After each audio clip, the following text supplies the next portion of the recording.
আরএসএসের প্রকাশ্য প্রশংসা করে বিতর্কে জড়ালেন এক শীর্ষ আইপিএস অফিসার। এই ঘটনাকে কেন্দ্র করে তীব্র প্রতিক্রিয়া জানিয়েছেন মহারাষ্ট্র নবনির্বাণ সেনা প্রধান রাজ ঠাকরে। তার মন্তব্য, প্রশাসনিক পদে থেকে যদি কোনো রাজনৈতিক বা আদর্শগত সংগঠনের পক্ষে এতটাই অনুরাগ প্রকাশ করেন তবে তার উচিত ইস্তফা দেওয়া, নয়তো সরাসরি সেই সংগঠনে যোগ দেওয়া।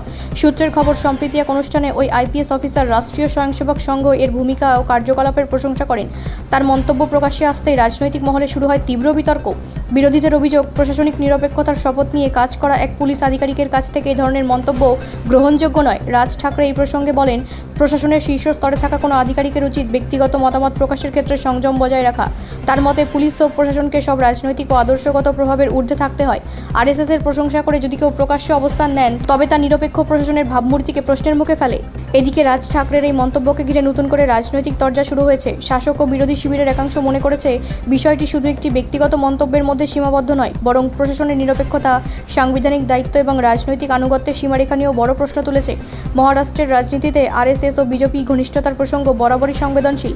ফলে এক শীর্ষ পুলিশ আধিকারিকের মন্তব্য এবং তারপর রাজ ঠাকরের কড়া প্রতিক্রিয়া, দুই মিলিয়ে বিষয়টি এখন রাজ্য রাজনীতির অন্যতম আলোচিত ইস্যু হয়ে উঠেছে। প্রশাসনিক মহলও নজর রাখছে এই বিতর্কের পরবর্তী পরিণতির দিকে। ব্যুরো রিপোর্ট, রাষ্ট্রীয় প্রসার বাংলা।